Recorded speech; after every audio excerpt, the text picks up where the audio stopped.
This is the Tan Talk Radio Network. Hey, this is NFL Hall of Famer. No. Hey, this is NFL Hall of Famer Tony Dorsett. You're listening to Talking Sports with Randy Harris. Hi, we are back coming to you live from the Cool Breeze AC broadcast facility. This is Knockout Radio, brought to you by 8-Man Strong, Bucked Up, and 8-Man Strong Staff Zone and Bucked Up Energy Drink. I'm caught up on this breaking story that Eric Marola just sent to our producer, who's been screaming for the past couple of minutes for us to talk about it. And I've got a point on this that you guys are not going to like. But as news is coming out, ex-MMA fighter, I don't know what organization, and it's immaterial because I always thought it was crappy, almost said a word I shouldn't have. When Royce Gracie tested positive, they said UFC fighter. Yeah. Well, he was a former UFC fighter, and the organization has nothing to do with whatever happens. But ex-MMA fighter LUMUMBA SAYERS, I think he's related to Leo, killed somebody in allegedly retaliation for something that happened, you guys said, like a year ago? Yeah, his son was killed a year ago.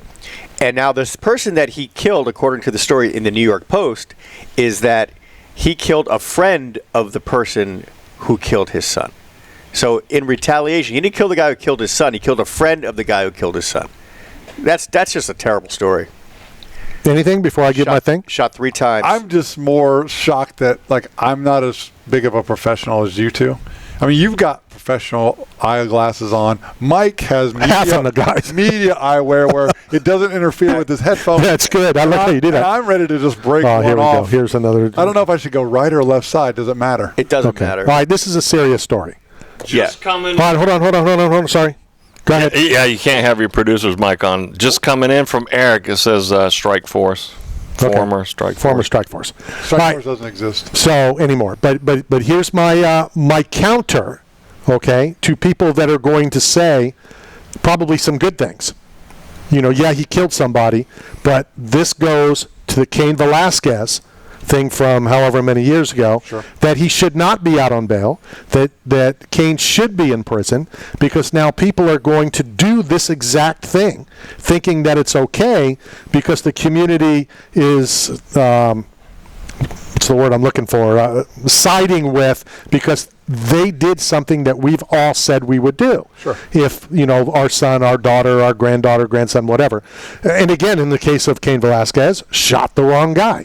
But even if you shoot the right guy, you can't take the law into your own hands. Agree. And if you let somebody like Cain Velasquez off easy, more people, he's telling us we're unprofessional. Yeah. It's going to tell people that it's okay to do this. Right. Yeah. Now we're going to get banned on YouTube because that music is copyrighted. Yeah. But it is back to the mantra of an eye for an eye, a tooth for a tooth. But it's That's not how society is, right? Like if you do something does unto you. He killed a friend of the guy who allegedly killed his son.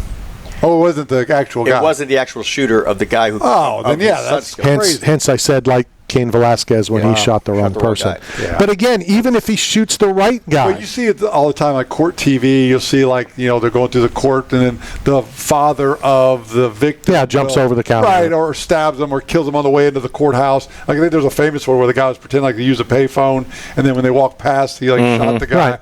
Right.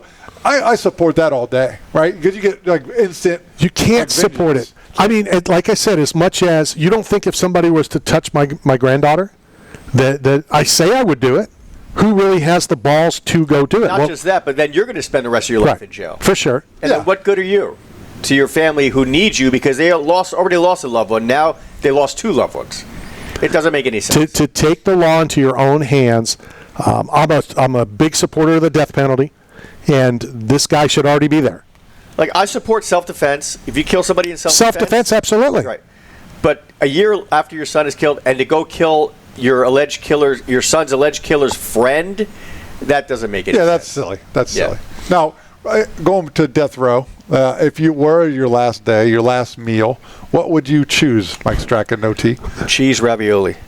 Cheese ravioli. Randy? Ravioli. Well, I've said this numerous times. Whatever takes the longest to cook. I think I think every 2 Beef years. Wellington. That would be beef Well, Wellington. no, I think there's a rare egg that Yeah. only hatches every 6 months.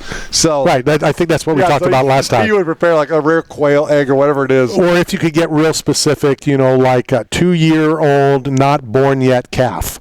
Yeah. I mean, something outside. this Wagyu is- beef. A silly story. I was. That's a silly show. I was in a restaurant in New York City called Babu, which was one of I forgot his name, Batali, Barrio Batali's restaurants, and Oprah Winfrey came in, and it was a big kind of hoopla. It was like, and Robert De Niro was there already. Like it's one of those shishi places. I would have walked out.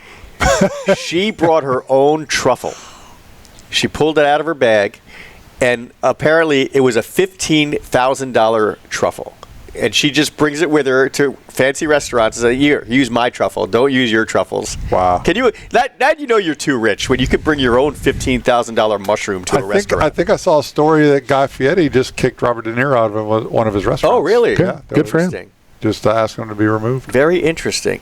Because of politics? Oh, or- yeah, Probably of course. the woke movement and all that crazy And this stuff. is why you should never get involved in politics when you're a celebrity. When I worked at Fox News, it was a very big narrative. Like we used to make fun of.